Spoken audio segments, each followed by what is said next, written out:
the Boozer Brothers. We're drinkers, not experts.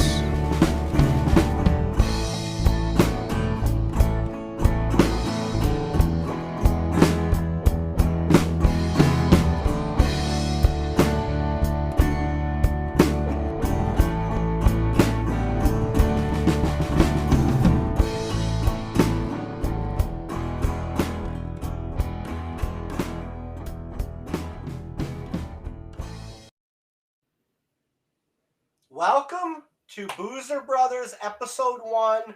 Again, we decided to run it back since we're so amateur hour on the first one. We're glad you're here. Today we're going to be talking about Maker's Mark 46. So look, what we're going to do is every month we're going to take one bottle. We're going to try it 5 ways. The first way, we're going to pre-record our opening of the bottle, taste it neat, compare and contrast.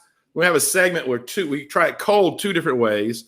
And then the next segment, we're going to have a little fun. We're going to play with our bourbon. We're calling it Bourbon Alchemy.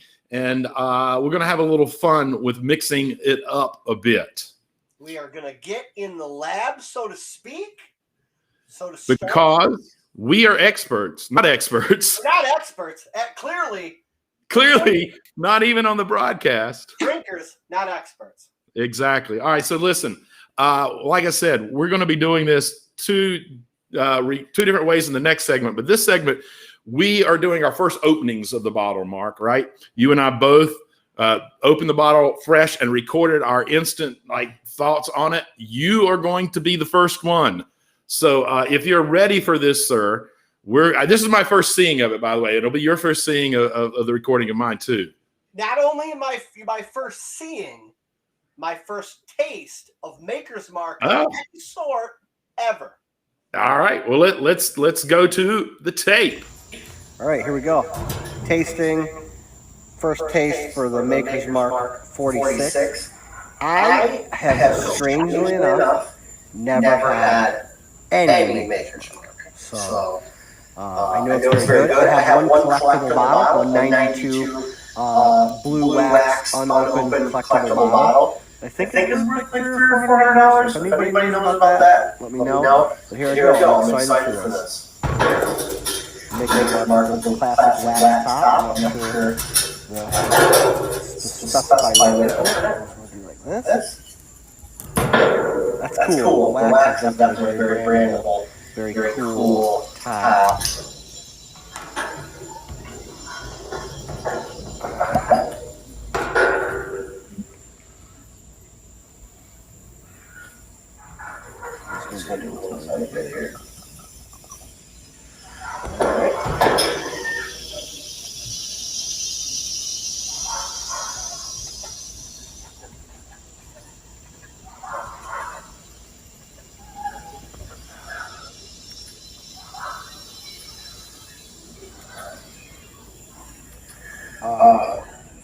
It tastes like honey on the back, but that was gone really fast.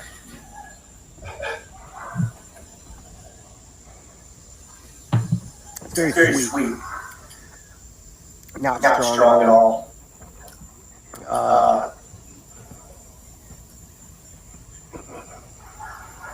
Man, I taste the sweetness. I don't know where you're going to land on this, Mark, but it's delicious. I don't really have any overpowering flavors of any sort, though.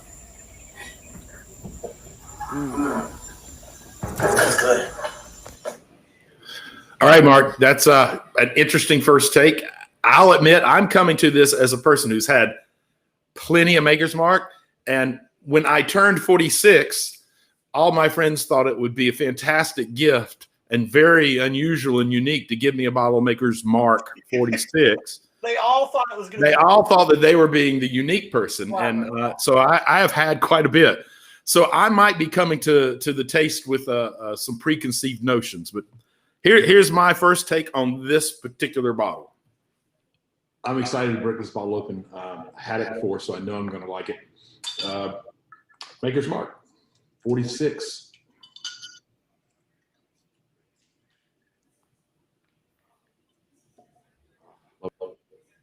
That pop.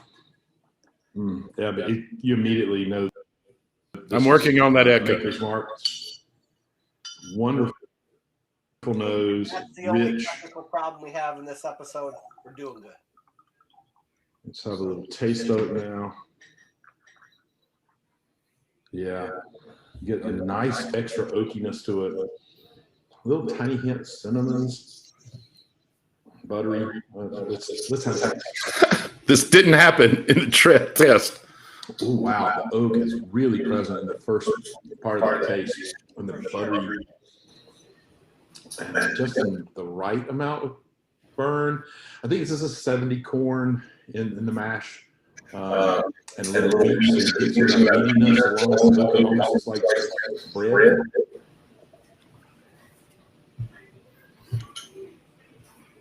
Mm. And it's really nice. Okay, I'm going to stop it there because that echo is driving me absolutely nuts. I tried a couple of quick settings, but we'll sort that out. Some of this was probably about me doing some creative takes on trying to get 2 videos, so I didn't have to go through the looking up of each file while we were going live. But anyway, so it seems like you found it to be a lot sweeter than I did. Yeah. I mean, vanilla, caramel, right away. Yep. Both picked up on the burnt wood. So the whole 46 thing, in 2010 they came out with the 46. It was the first new release from Maker's Mark ever. They did the same thing all the way till 2010, and I found out in the research the way they do it is they make their regular Maker's Mark. Right. Pour out that whiskey, send that off, Mm-hmm. and then they refill it, and then they put a French oak plank in there that they call a stave, reseal it up for 3 more months, and that gives us what we have here. And I haven't had regular Maker's Mark yet, but I'm assuming Yeah, and you know that plays out. We just got the question from your sister, I believe, Tara Nebo. Yeah. Asking about how's it compared to regular Maker's Mark. And for me, as a person who drinks both, the oakiness. So this has got a bit of a higher wheat mash in it than some mashes do. And when you add it to that oakiness, I get almost this, I don't know, bread taste. It's an oaky bread kind of earthiness to it. And I think it contributed to what I tasted on the back end. It went almost, I don't know. I called it leather almost, but it's an earthy, oaky kind of flavor that I think it has in comparison to the Maker's Mark. Yeah, I really enjoyed it. For me, it was essentially caramel, vanilla, and burnt wood, which is great. It's a great, and compared, we talked about this in pre-show, the difference compared to Basil Hayden, which it was super sweet. Well, I pick up some notes of cinnamon in this, and really kind of not pronounced, but background a little bit on the neat taste of it, which I really liked that, particularly when you added it to that kind of oaky, weedy bread that I was also. Those are more subtle notes that you get, but I really liked that. I had a note down here of cinnamon, but then I couldn't. On subsequent tastes, I couldn't get it back. So it was very light. But yeah, I got that written down. All right. I tell you what, I'm interested to find out what you thought of it cold, the 2 ways that we tried them cold. So let's go into the drop, and on the backside, we will talk about our 2 cold tastings. Let's go.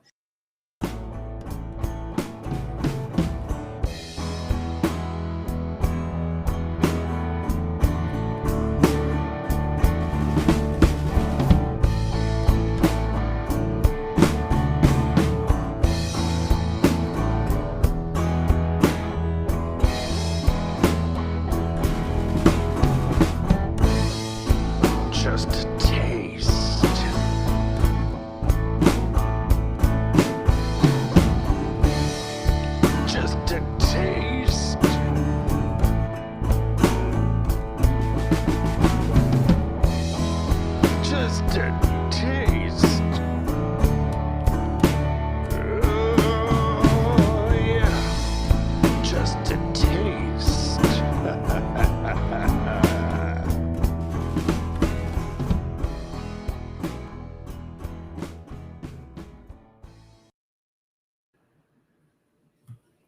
All right, Mark. So I'm really curious. So we this is a segment where we talk about our two ways of trying it cold. Our first one we both try with ice. I think you use cubed ice. I use the big solid balls of ice, so it melts a little less into it. But I'm curious what your take on it was, man. I didn't like it as much, and Yeah. and a lot of whiskeys I like almost equally for different reasons with ice. Maybe I just had too much because usually I do use like 2 or 3 full cubes. Muted the flavors a lot. The sweet was still there, but the deepness was way less. And I'm coming to understand as I go through my whiskey journey that that's almost always the case. Yeah. And it's not the same as what we'll find out in the lab with a very small amount of water that could completely change the structure. Exactly. The ice really dulls it. I didn't care for it as much. Yeah, the coldness does. So my experience was immediately the nose of it. It actually for me made that cinnamon. All of a sudden, I could recognize it just from smelling it a little bit, and I almost could.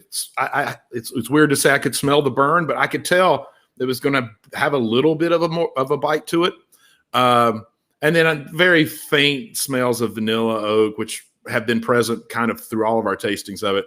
And then when I actually tasted it, the front end, and this happened to me almost every time we've done a couple of tests with ice, I lose the flavor for the first second or so of the taste when it's cold. I might have been able, and I might have been in my head, picked up on some little light oak, maybe a little bit of vanilla, but then it hit the middle of it. And for me, the middle of it with ice actually popped that cinnamon out really loud and a little more burn to it for some reason. I don't know if it was just more noticeable because the rest of my mouth was numbing and those chemicals were lighting it up a little bit. And then it finished for me with sort of this buttery vanilla, full chest warmth. So I'm with you though. So far out of our 3 tastings, and we'll talk about it with Stones next, the ice just has been disappointing to me every time. Yeah, I agree. All right, so let's move on. We both use Stones when we try it cold without ice melting into it. And you had encouraged us both to bring our Stones. Bring our Stones. I probably shouldn't have said that. Yeah. I probably shouldn't have said that. These are I use marble. And some of them are being cleaned right now, but that's the set that I use. What are you using, man? You know what's so funny? When I look at yours, first of all, you have a display box, which is I didn't even know it was coming in those. I had no idea I was getting that. Very highbrow. Well, that's me, man. I'm surprised I even slum around with you, really. Yeah, I don't know. Why do you deal with me? I have no idea. Last time we talked, and I don't think this was on the air. I think this was just pre-show or just texting. Right. I got these. I thought that they told me that they said that they were soapstones, but they look very similar to what you have. They look real similar. Mine, I know because I went back and looked at my purchase slip, and they were marble. So, but I broke one, and it's chipped into 2 pieces. This is a thick piece here. Okay. This is going to be great on the podcast because people can't. There you go. People are going to be really into this. But it busted, and it's almost translucent, so I don't think it's marble. I have to figure out what it is. But in any way, you'll sort it out. Yeah, you're sorted out. As your sister has just reminded us, I think she's probably talking about me, but I'm going to say the inverse. You're not very fancy, so who knows what you have there? She was saying he's so fancy, and so what's that? She thinks I'm so fancy. Well, clearly, I'm going to switch my read of that, and the he's fancy, I'm sure, is about you. And so, Mr. Fancy Pants, will you tell me what your experience of the Maker's Mark 46 with the Stones were? Thanks, Terrence. A visual demonstration for a podcast is ideal. Yes. I liked it a lot with the Whiskey Stones. I think it was the best of the 3 we've tried. I do, just like you said with the ice, it does, the initial taste does drop some because of the coldness, but I think the vanilla was super strong. I feel like the caramel's super strong. I did get a lot more buttery finish. It was like vanilla and caramel, and then buttery and burn oak. I could taste the wood a lot at the end. Yeah. But I thought the Stones was the best of the three by far. Much better than room temperature neat. I am completely with you. And this is not normally the case for me, I much preferred the Stones to neat. I felt like it immediately gave a nose that was really well balanced. Like I got oak, I got cinnamon, I got the wheat, buttery wheat almost, that was really evenly balanced. Like if I thought I was smelling one, all of a sudden the other one would interrupt it. It was really interesting. I liked it. And the same thing, the front of it, it dropped a little bit, but I got a buttery vanilla taste. And then in the middle, I got kind of this lightly caramelized cinnamon sugar flavor with all the other tastes that we'd been talking about. And it had kind of this perfect mid-mouth, mid-taste bite to it that, where it lights the sides of your cheeks up a little bit and your tongue, just the right amount. And then for me, it continued with all of that flavor all the way through to a very full chest kind of finish to warm me up. Loved it this way. Really did. I was impressed. Super deep flavors. And the cold only made it more deep. Greg Jensen says it takes a lot of Stones. It does. It takes a lot of Stones to drink whiskey and try to put your opinions out there. That's where we are. I want to say, give a shout out to Marcus Heflin. He's in here tonight. He's from the All Dressed Up podcast. Thanks for coming and joining the show. One thing I noticed about your critique of the Stones was it's the first time I think you said buttery, and I got buttery a lot, but you feel like this was the first time it really hit you. Yeah, I actually, with the ice, I did get a tiny, maybe hint of buttery finish, but it wasn't much. But on this one, I got it kind of right in the middle, and it continued all the way through the finish of the taste, and I really liked it. I mean, combined with the cinnamon and the butter and that kind of weedy, earthy, oaky, it was this. Not quite cinnamon toast, but it was there's this like almost the echo of a memory of cinnamon toast in there somewhere. Yeah, I agree. Yeah, thought it was great. All right, let's get on to the fun part of this show where we do a little playing around. Oh, not the gun show, man. Not the gun show. Different show. That's the gun show. We're going to get on to tasting where we play with our bourbon in a segment called Bourbon Alchemy. So after this drop, we'll be right back. See ya.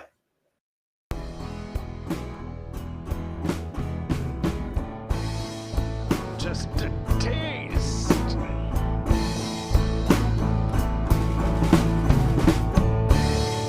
Just a taste.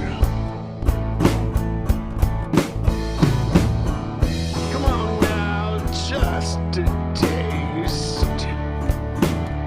Oh yeah. Just a taste.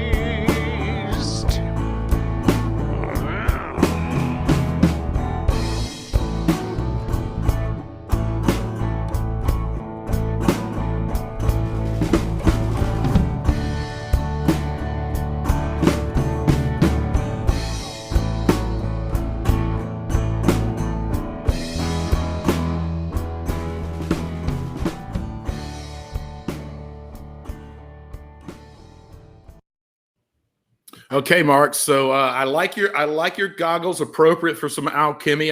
I've got mine going as well. But you're our research guy, man. And the first way we do this is with some drops of water. Right. Did you see anywhere in all these little groups that are out there, people making recommendations of what people thought would be the best amount of drops to go? I'm going to pour myself a shot while I hear this. The suggestions on how much water was as wide as the Mississippi, literally. Some people were saying, I don't like any water at all. Some people are saying, go full ice. Some people are saying 1 drop, 2 drop, 3 drop. It seems like 3 drops was the leader in the clubhouse. My goggles are fogging up. Well, we can probably go off. We're just dealing with water here. We'll probably be okay. But I like the look on you. I like the look on you. So we got our droppers here. I just got my water from the Annapolis Municipal Water Supply. Did you get it out of your bathroom? What? The bathroom. I got a plastic cup. I'm sure the plastic cup's not going to affect it at all. Okay, so I've got it in a water dish here with my my dropper. It's filtered. It's Brita filtered. I didn't go completely pure, but it's about as pure as I can get. How many? You gotta come on, man. Class it up a little bit. How many drops are we gonna do, man? 3. Here we go. Do it. All right, ready? You count them down. 2. I'm already going. I already got 2 in. I got 2, 3. Oh, 3. I'll admit my dropper skills are lacking. I went 4, so I didn't mean to. But let's see what we have here. That's what they say to do, guys, on the blogs.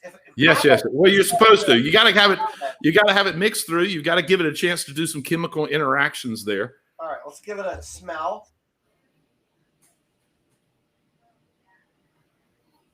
See, for me, it just made it go everything that was good that we said from all the other tastings. There's a light oak to start with, cinnamon, vanilla. Man, I don't know what you're smelling, man. It doesn't smell. Did you blow your nose before we started? Did you clean out the olfactory? I'm a little stuffy, but okay, let's give it. The same to me. Let's give it a shot. Here we go. I think it's a little cleaner, but let's go. In our ode to Rhett and Link, dink it and drink it. Drink it and drink it. Yeah. Yeah, absolutely. Love their podcast.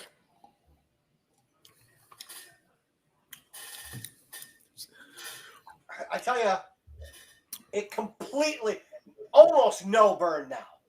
Yeah, it gone. It's very much. It's more like a tingle than anything. Yeah. It's amazing that 3 drops of water can make such an impact. And it does the same thing in the taste that the Stones did for me in the smell. It kind of balances out all of these major flavors: the oak, the cinnamon, the vanilla, a little bit of the buttery. They kind of are all in this space where they kind of compete for what flavor you're getting. I don't know. What are you picking up on? It tastes way different. Like I have to recalibrate the whole thing. In what way would you say? Like, is there a specific thing that you're noticing that makes it different?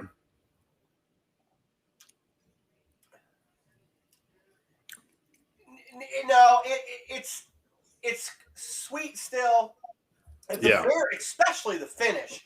Before it was caramel, vanilla, burnt at the end with the buttery taste.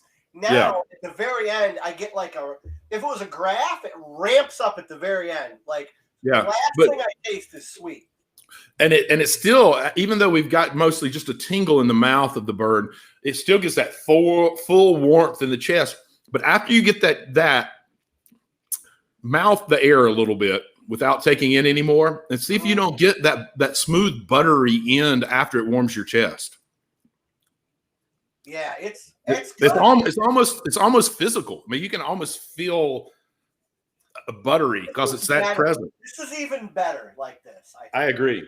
I mean, and we in our two tests, we both discovered that we surprisingly like just a few drops of water, which neither of us thought would be anything. The world of drops of water in whiskey is mind blowing because it does change it quite a lot. Yeah, it's really nice. Yeah, I appreciate it a lot. Okay, so I don't know if you have another glass or you have to down yours. Yeah, I'm gonna drink it. I'm gonna yeah. And we'll move on to our final, which is old fashioned. I'm getting out my setup here. All right, let me little chef coming out with my mise en place. I got everything ready to go. I got to give out the shout out every week. Every month I'm gonna do this until Domino's Sugar sponsors me. If you're not using Domino Sugar for your old fashioned, what the hell are you doing? I am not. Well, already. I have been on a journey. In the farewell episode of the. I have been on the journey to try to slowly reduce the amount of white sugar in my diet. I am actually, while it is a cube, I'm actually having It's stevia and monk fruit dried and put into cube form. I enjoy it just about as much as I've ever enjoyed sugar. So, what is your alchemy for putting this together, sir? All right, so I take my ice cube, my sugar cube, and I know we do this different. I use Fee Brothers Old Fashioned Romantic Bitters. Got this from Fish Paw Liquor Store on Route 2 in Arnold, Maryland. It's my go-to spot. I do about 4 or 5 drops of bitters on right onto my cube. Put in my cherries. I do not use orange. I know when you tell us your technique, that differs from you.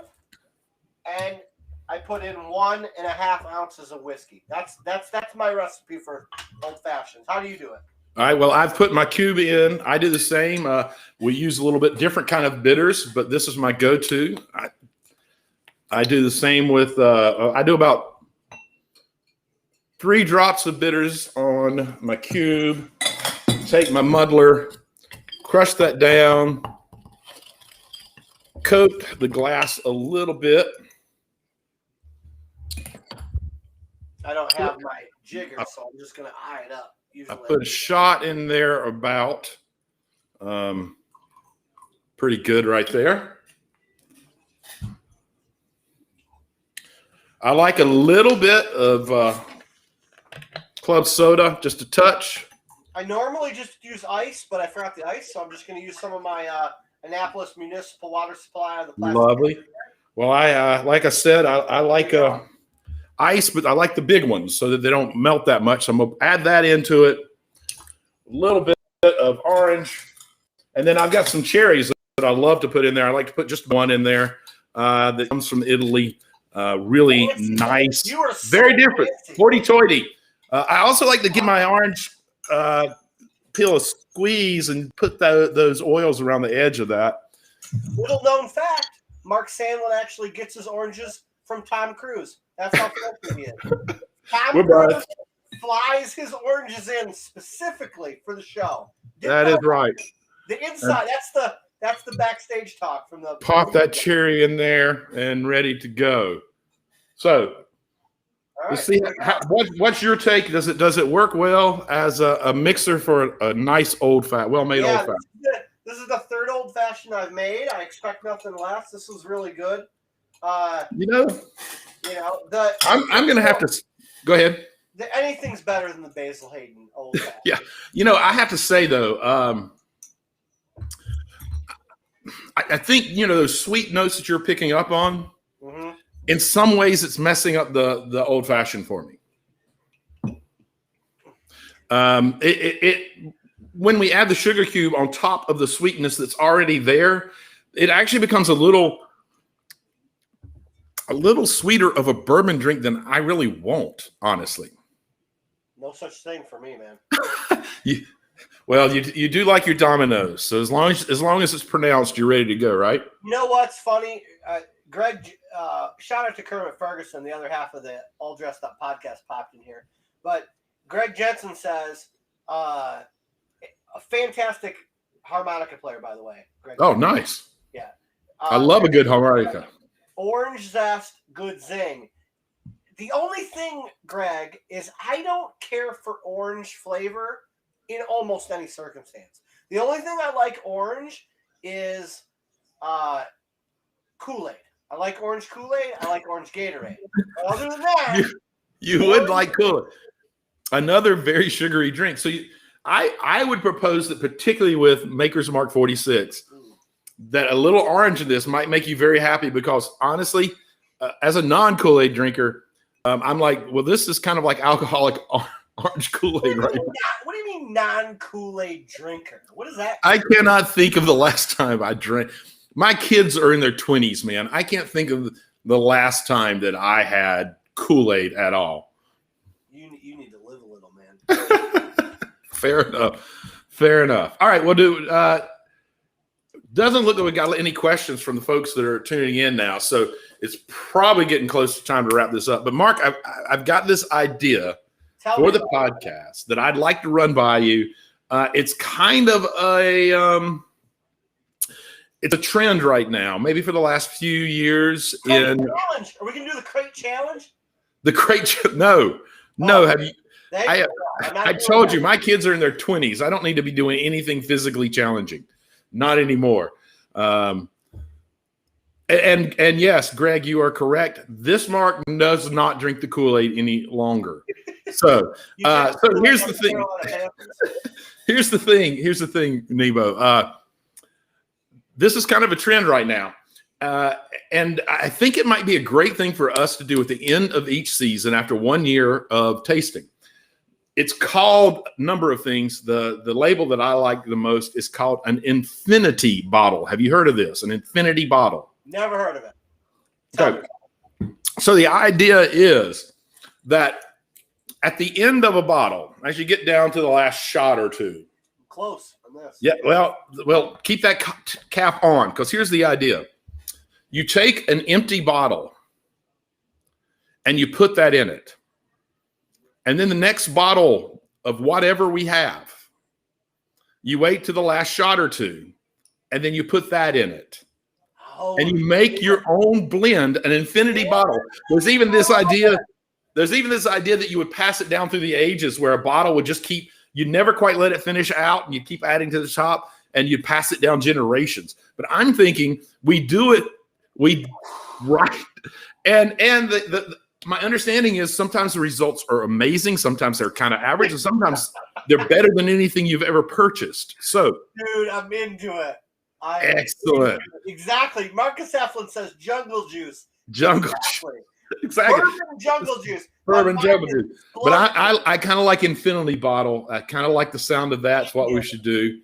And so what we do is that we only, though, not every bottle that we drink, just like in our private lives, but every bottle that we have on the show, Yeah. we take the last shot or two. We both, before the next show, come up with whatever's going to be our infinity bottle. And some people decorate them up, and some people find old classic, old crystal bottles or whatever. I love it. And then show 12 will be at least one segment trying our infinity bottle. What do you think? I love that idea. I love it. I'm glad you said it, because I really only have 2 shots left in this. Yeah, I was noticing. Almost I was noticing it shrink as the show went along. And I was like, man, we've got to get to this segment so I can ask him about this. I don't have any Basil Hayden left, though, so we got to start with this one. I don't either. I think I poured it out. I hated that stuff. I remember starting to pour like the last bit of it and going, why am I doing this? I don't like it. I've got stuff I like. Folks that are watching now for the first time, and Basil Hayden folks too, Jim Beam folks, because Jim Beam makes his Hayden. Yeah. It's not good. Mm-mm. A matter of fact, like I said, Not good, guys. I think I poured it out, and instead I just drank this mixed bottle of Old Granddad, which, you know, is like less than $20, and I love it a lot better than Basil Hayden. Right. So Basil Hayden has a fancy gold label. Oh, it is. Down. The packaging is amazing. All right, Mark. I think that we have spent enough time drinking and wasting these people's time. So let's thank everybody who showed up for the live feed. We'll be dropping the podcast near the end or the beginning of next week, I imagine. And we appreciate you being here. And with that, Mark, hang in. I'll talk to you a little bit afterwards, but let's go out with some tunes. Let's